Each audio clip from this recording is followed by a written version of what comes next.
ഡൽഹി മുഖ്യമന്ത്രി അരവിന്ദ് കെജ്രിവാളിനെതിരെ നടപടി കടുപ്പിച്ച് enforcement directorate മദ്യനയ അഴിമതി കേസിലും ജൽ ബോർഡ് അഴിമതി കേസിലും ചോദ്യം ചെയ്യലിന് ഹാജരാകാൻ ആവശ്യപ്പെട്ട് കെജ്രിവാളിന് സമൻസ് നൽകും. മദ്യനയ അഴിമതി കേസിലും ജൽ ബോർഡ് അഴിമതി കേസിലും ചോദ്യം ചെയ്യലിന് ഹാജരാകാൻ ആവശ്യപ്പെട്ടുകൊണ്ടാണ് ഡൽഹി മുഖ്യമന്ത്രി അരവിന്ദ് കെജ്രിവാളിന് എൻഫോഴ്സ്മെന്റ് ഡയറക്ടറേറ്റ് വീണ്ടും നോട്ടീസ് നൽകിയത്.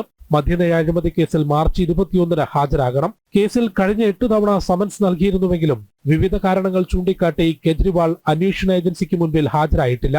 തുടർച്ചയായി സമൻസുകൾ അവഗണിച്ചതിനെ തുടർന്ന് ED നൽകിയ പരാതിയിൽ അരവിന്ദ് കെജ്രിവാളിന് മുൻകൂർ ജാമ്യം അനുവദിച്ചിട്ടുണ്ട്. എന്നാൽ EDയുടെ നോട്ടീസിന് സ്റ്റേ നൽകാനാകില്ലെന്നും കോടതി വ്യക്തമാക്കിയിരുന്നു.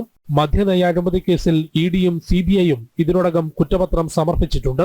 കേസിലെ പ്രതികളുമായി അരവിന്ദ് കെജ്രിവാൾ ഫേസ് ആപ്പിലൂടെ ആശയവിനിമയം നടത്തിയിട്ടുണ്ടെന്നാണ് അന്വേഷണ ഏജൻസികൾ കണ്ടെത്തിയത്.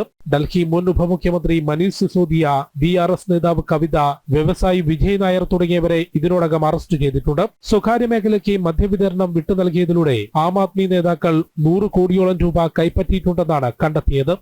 ജനം, ഡൽഹി.